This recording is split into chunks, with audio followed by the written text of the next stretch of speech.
Hola, muy buenas noches. Bueno, como vengo demostrando ya de muchas maneras con diferentes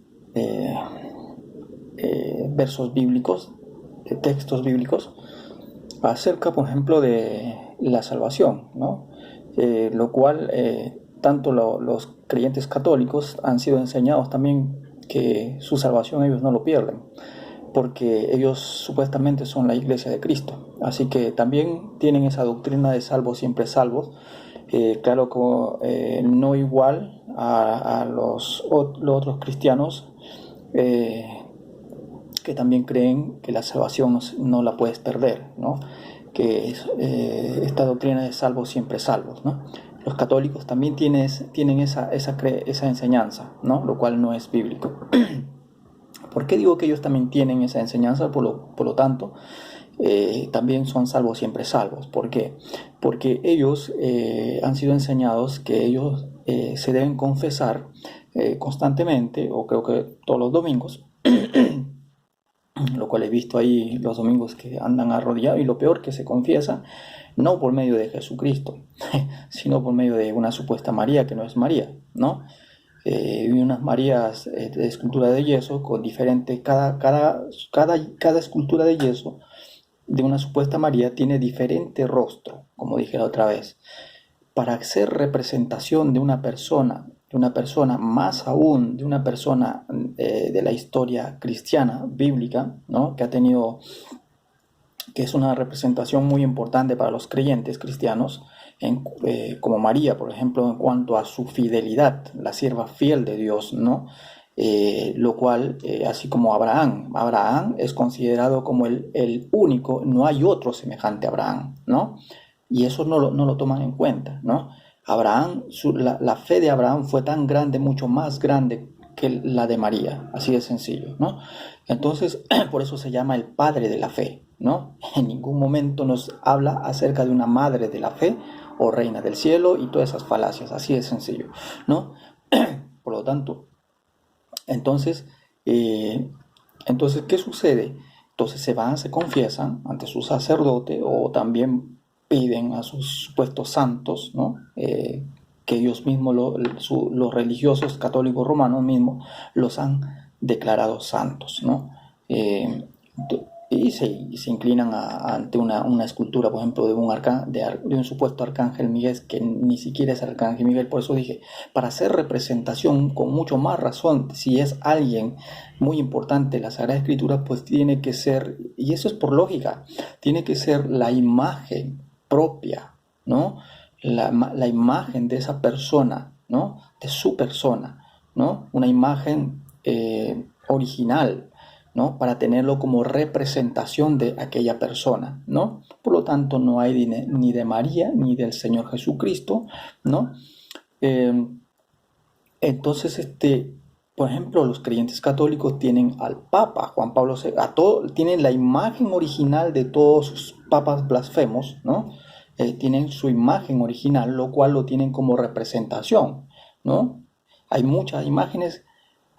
¿Acaso cada imagen de Juan Pablo II tiene diferente rostro? No, tiene la misma imagen, ¿no? Y la forma de, su, de sus papas, de los católicos romanos, ¿no?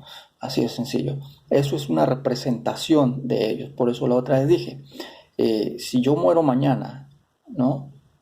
¿Qué imagen va a representarme para tenerlo como recuerdo, para que lo tengan como recuerdo mi familia, ¿no? O mi hijo, ¿no? ¿Acaso la imagen del vecino? ¿Van a tener una imagen del vecino ahí representando, o van a inventar un rostro para tenerlo ahí como representación de mi persona? No, mi propia imagen. Eso me representa a mí como recuerdo, ¿no? Para mis familiares, ¿no? Sí, así de sencillo. Entonces, bueno, y para las personas que de repente me han llegado a estimar mucho, ¿no? Ahora, entonces, por eso digo que ellos también son salvos, siempre salvos. Entonces, si por algún creyente católico romano, ellos creen que ya son salvos por ser supuestamente la iglesia de Cristo, ¿no? ¿no? Lo cual no es la iglesia de Cristo. Y de apostólica no tienen absolutamente nada porque no predican lo que el Señor Jesús enseñó a sus discípulos y sus discípulos les enseñó a sus discípulos y les comisionó, los encomendó a que predicaran lo que Él les ha enseñado. No predican, sino que presentan un evangelio pervertido, así de sencillo, ¿no? Entonces creen que son salvos también. Entonces son salvos, siempre salvos. ¿Por qué? Por si no llegan a confesarse ante un sacerdote, entonces tienen de chance el purgatorio. Entonces, aunque hay contradicciones entre uno y el otro, ¿no? Como Luis Toro dice que cuando le hicieron una pregunta, ¿los creyentes evangélicos se irán de frente al cielo o al purgatorio? Y él dijo, no. Nosotros como la iglesia de Cristo nos iremos derechito al cielo, pero los creyentes cristianos evangélicos irán al purgatorio hasta pagar el último centavo, dice, ¿no? Ves que hay contradicciones entre ellos y el otro dice que ellos son salvos, siempre salvos, ¿no? Así que si no logran confesarse el día domingo, ¿no? O cualquier otro día, pues tienen de chance el purgatorio donde se van a purificar, lo cual es una enseñanza herética, ¿no? No es bíblica. Entonces, y para los otros creyentes también. Entonces, la salvación, como dije anteriormente, la salvación, la predestinación significa, como lo vuelvo a repetir, es el plan de Dios, el cual ha predestinado un plan de salvación, ¿no? Para que todo aquel que en él cree entre dentro de ese plan de salvación, así como como el arca de Noé, ¿no? Así de sencillo. Entonces, y una vez que usted ha entrado a ese plan de salvación, pues tiene que perseverar, no salirse, ¿no? Por eso hay mucho texto bíblico donde nos insta, nos anima a que perseveremos, que perseveremos, que luchemos. ¿Y cómo podemos vencer en Cristo? ¿Cómo? Teniendo una plena comunión con Él, ¿no? Orando, meditando, conversando con Él, teniendo un diálogo. Por eso está la oración, la enseñanza de la oración, ¿no? Teniendo un diálogo con Él constantemente, ¿no? Agradeciéndole en cada momento, guardándose de no retroceder, ¿no? De no ser como el hijo pródigo, por ejemplo. ¿Qué pasó con el hijo pródigo? Es una bella enseñanza esa parábola, ¿no? El hijo pródigo terminó arrepintiéndose y regresó y su padre lo esperó con los brazos abiertos y preparó un gran banquete. Ese es otro ejemplo también para ver que la salvación la podemos perder. La salvación, el plan, lo que Dios ha predestinado, ese plan de salvación siempre va a estar vigente, va a estar presente allí hasta que sea quitada, hasta que el Señor decida hasta aquí nomás y venga a llevar a los que murieron en Él, esperanzados en Él, ¿no? Los que han vencido, ¿no? Los que han perseverado. Entonces, allí recién se nos entrega lo que es la salvación, la incorrupción y la inmortalidad. Por lo tanto, todo hijo de Dios, todo verdadero hijo de Dios vive confiado, porque ha creído en que el Señor Jesús dará resurrección y vida eterna para darnos lo que es la incorrupción y la inmortalidad. Por lo tanto, vivimos por fe. La fe, dice, es la convicción de lo que no se ve y la certeza de lo que espera. O sea, todo verdadero hijo de Dios vive confiado en esa promesa, en esa esperanza, ¿no? En que lo que aún no hemos visto, lo veremos, y lo que aún no hemos recibido, lo recibiremos. Por eso el ladrón arrepentido en la cruz dijo claramente, Señor, acuérdate de mí cuando vengas en tu reino. En otras traducciones dice, acuérdate de mí cuando vengas como rey, ¿no? Así de sencillo. Y el Señor Jesús le dijo, hoy mismo estarás conmigo en el paraíso. Y eso es lo que no entienden también. Se lo llevó ya hoy mismo. Pero no toman en cuenta los textos bíblicos donde habla claramente, ¿no? De que el Señor Jesús estuvo 3 días en su sepulcro, luego resucitó al tercer día y aún continuaba, creo que como unos 40 días, aparte de los 3 días, ¿no? Como 40 días en la tierra. Aún no había subido al cielo. Cuando María Magdalena le quiso tocar, le dijo, no me toques porque aún no he subido a mi Padre, ¿no? Lo cual dice, hay un texto bíblico también donde dice que solo uno ha subido al cielo, aquel que descendió del cielo. ¿Quién? El único, solo uno de entre los muertos, que es Jesucristo, subió al cielo. el primogénito de los muertos. ¿Por qué el primogénito? El primero en resucitar y subir al cielo. Es como concuerdan los textos. Entonces es necesario tomar en cuenta los otros textos, ¿no? Hay que tener cuidado con esas enseñanzas teológicas, ¿no? La palabra de Dios solo se interpreta cuando usted verdaderamente inclina su oído a la verdad, ¿no? Así de sencillo. Entonces la predestinación es el plan, lo que Dios ese plan que Dios ha creado, ¿no? El de salvarnos, ¿no? Es como un arca, ¿no? Esa es la predestinación, no como he escuchado ahí un pastor donde dice que la predestinación significa que Dios ya eligió a un grupo de personas. Increíble, increíble. Se ha puesto a pensar qué sentido tiene entonces si es que Dios ha predeterminado, o sea que eso significa la predestinación, que Dios ya eligió un grupo de personas para salvarlo. ¿Qué sentido tiene entonces de que sigamos predicando el Evangelio? Para que, por lo cual el Señor Dios dijo que el deseo de Él es que todos sean salvos. Cuanto más prediquen para que muchos vengan a escuchar esta palabra de verdad, ¿no? Las buenas nuevas de salvación, y crean y entren dentro de esa predestinación, que es ese plan de salvación. ¿Qué sentido tiene? Si ya hay un grupo que Dios ha determinado para salvarlos. Es increíble. Hay mucho texto abundante donde nos enseña de que muchos han perdido su salvación. Tenemos al rey Saúl, tenemos a Judas, ¿no? Tenemos en el tiempo de Moisés aquellos que se desobedecieron a Dios, el pueblo de Israel, lo cual fueron tragados por la tierra en el tiempo de Moisés, ¿no? Así hay tanto ejemplo, mucho fundamento bíblico. Así de sencillo. Voy a escribir esto, voy a leer esto acerca de la predestinación, la definición. Dice que es la ordenación de la voluntad con que Dios tiene elegidos a quienes por medio de su gracia, escuche, tiene elegidos. ¿En qué sentido?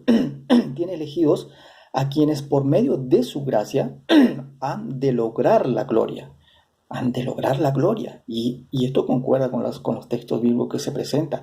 Que esforcémonos, que permanezcamos fielmente hasta el final, ¿no? El que persevera hasta el fin, dice, ese se salvará. Entonces dice, la gloria de Dios. Pero según la teología de algunos cristianos, ¿no? Es la enseñanza, dice, en la que el Eterno destinó ya a ciertas personas, ¿no? Que vienen predeterminados por una inalterable, o sea, que ya son salvos, siempre salvos. No es así, no es así.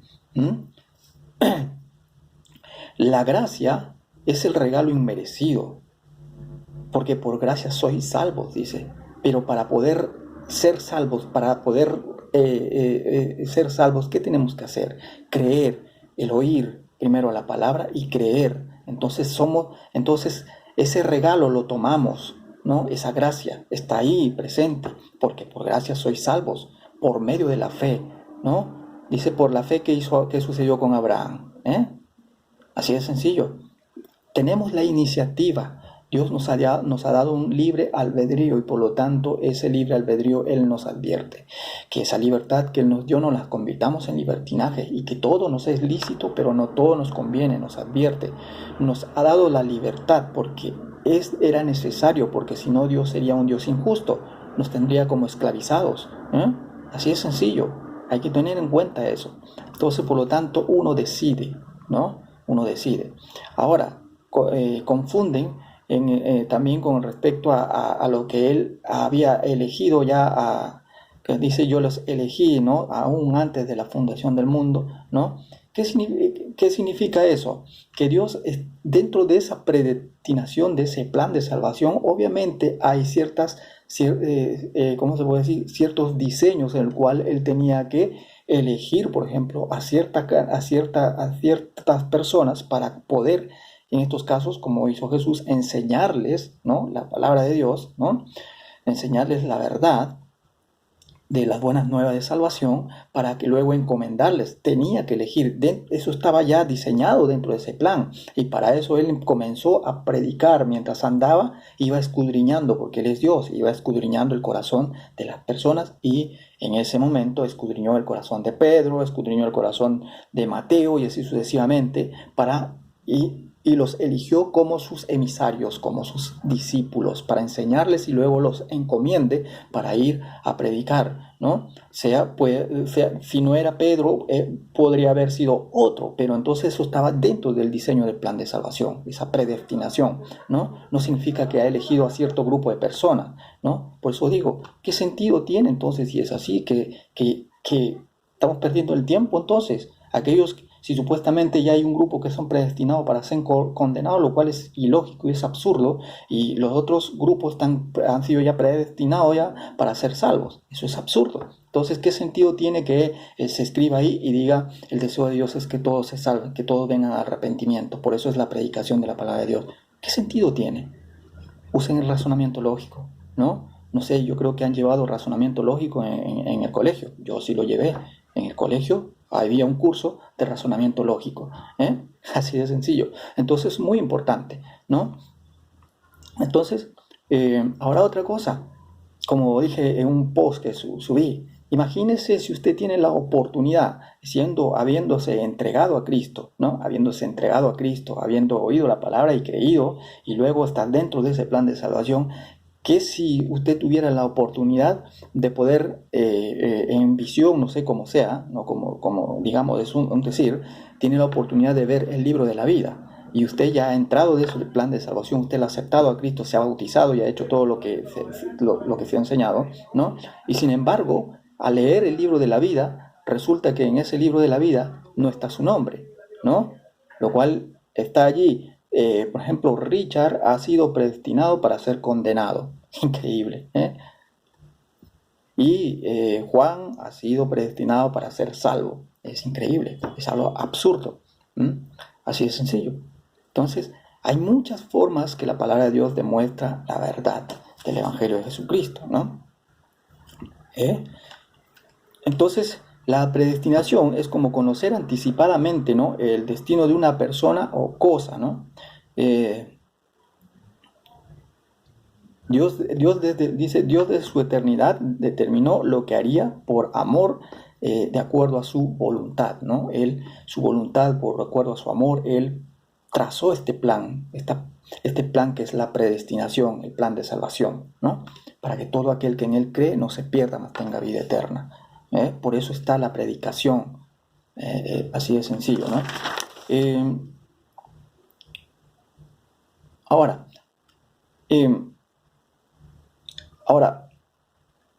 dígame una cosa, por ejemplo, hace esta pregunta: ¿quién es el que labra su destino? ¿Quién? Cada uno, porque cada uno es responsable de su vida. Cada uno va labrando, va haciendo su destino, sea bueno o sea malo.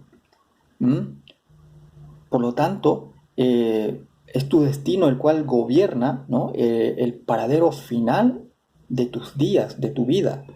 Y eso depende de usted, si creer o no creer. Si creíste, dentro de ese plan de salvación, pero depende de usted si usted permanece dentro de ese plan de salvación. Muchos creen que no, ya somos salvos, siempre salvos, pero no leen los otros textos bíblicos, no lo toman en cuenta, donde el Señor Jesús, el propósito de su regreso es ¿para qué? Para cumplir la promesa de la fe, lo cual es la salvación. Oh muerte, yo seré tu muerte y seré tu destrucción, porque el último enemigo que será destruido es la muerte. ¿Dónde? En el lago de fuego.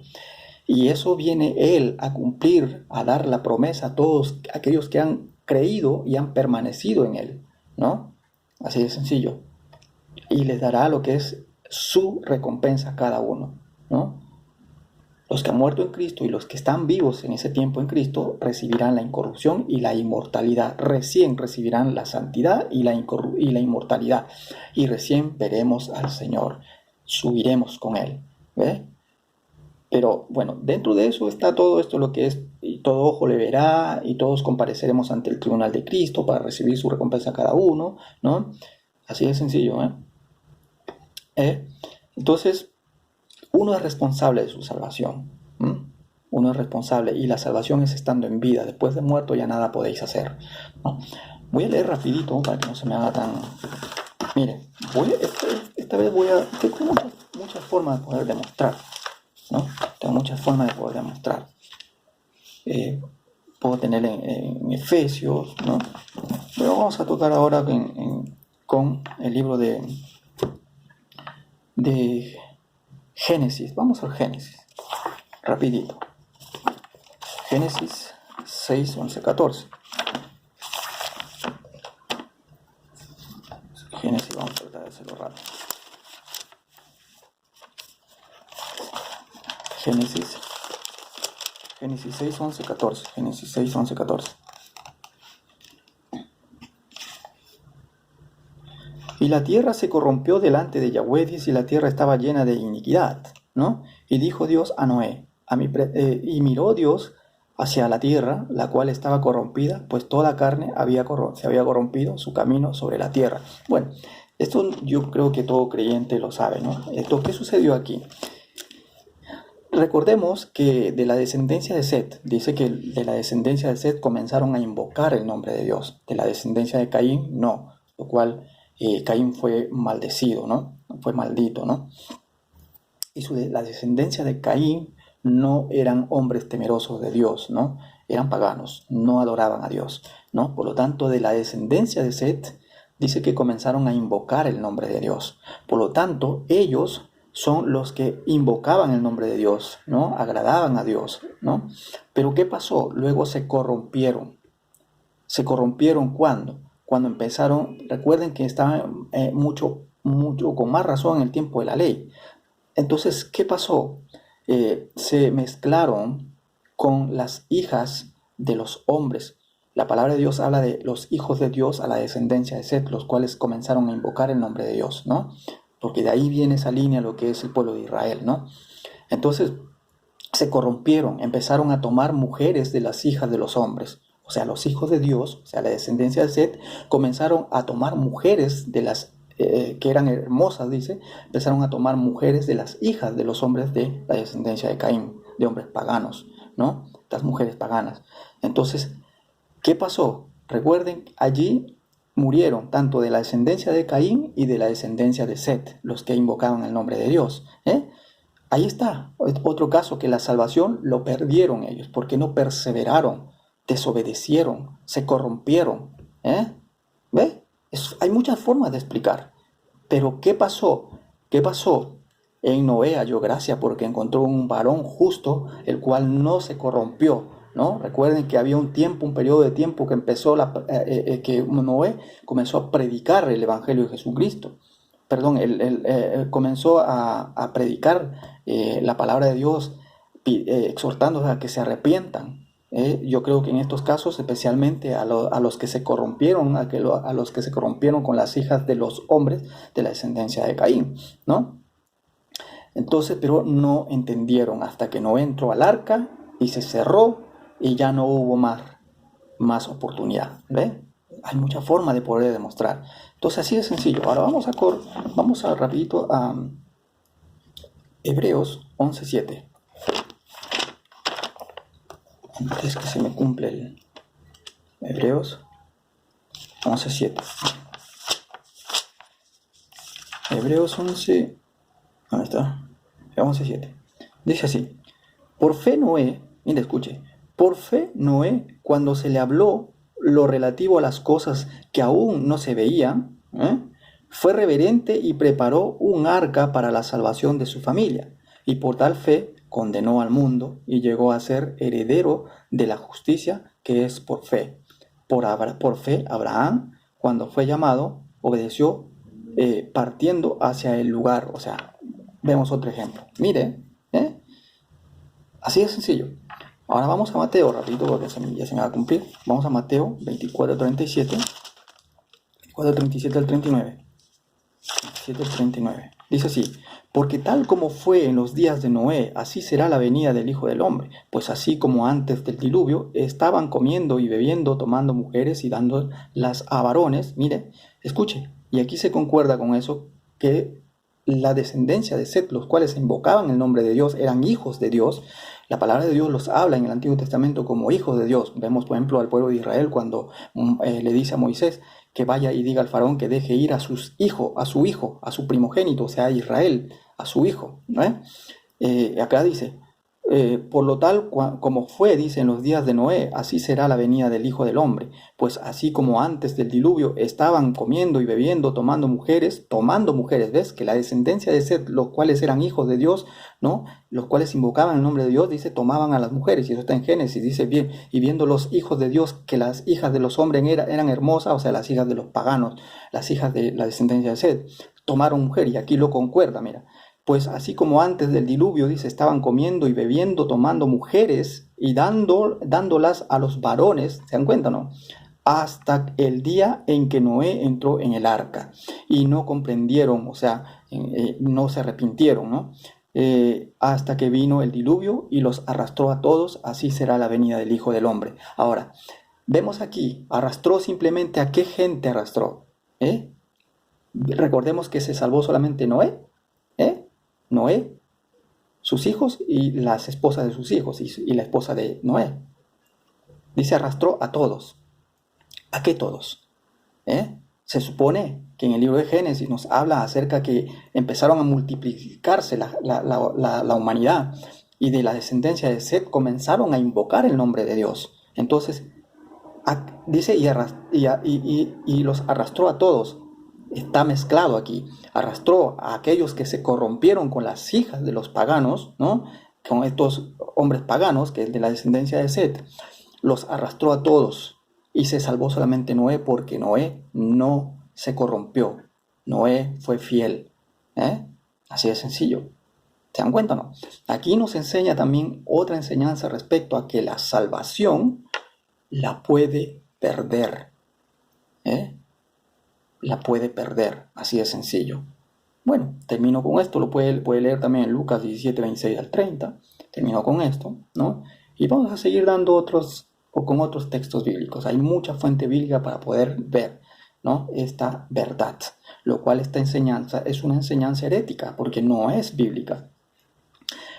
Recuerde, la salvación es el plan, o sea, Dios ha predestinado este plan de salvación. No es que haya predestinado un grupo de personas para ser salvos y otro grupo para allá para ser condenados. No tiene ningún sentido, ¿no? Entonces, la salvación siempre va a estar ahí hasta la venida del Señor, hasta que tenga el tiempo necesario, ¿no? Así que cuide de permanecer. Dice que el que persevera hasta el fin, ese será salvo, ¿no? Por lo tanto, si usted ha caído, ha retrocedido, reflexione y regrese y no peque más, como le dijo a la mujer adúltera. Tus pecados están perdonados. Vete, pero le advierte, no peques más.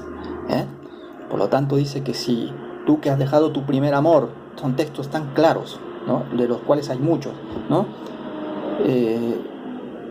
Tú que has dejado tu primer amor, dice, recuerda dónde has caído. Por lo tanto, arrepiéntete antes de que sea tarde, antes de que Él venga y quite tu candelero, ¿no? De su lugar. Así de sencillo.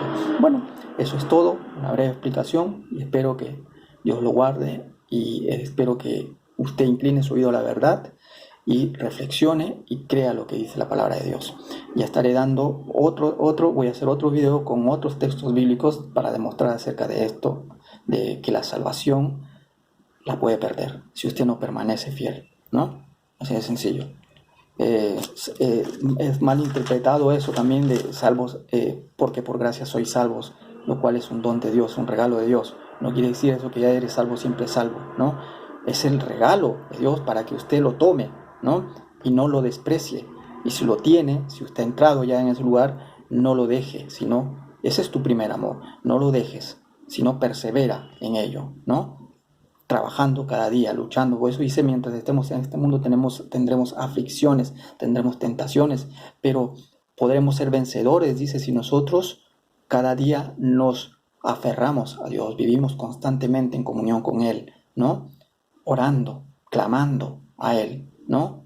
Día y noche, ¿no? Pidiendo por Él para que Él sea nuestro ayudador. Así de sencillo. Bueno, eso es todo. Que Dios los guarde. Hasta el próximo video.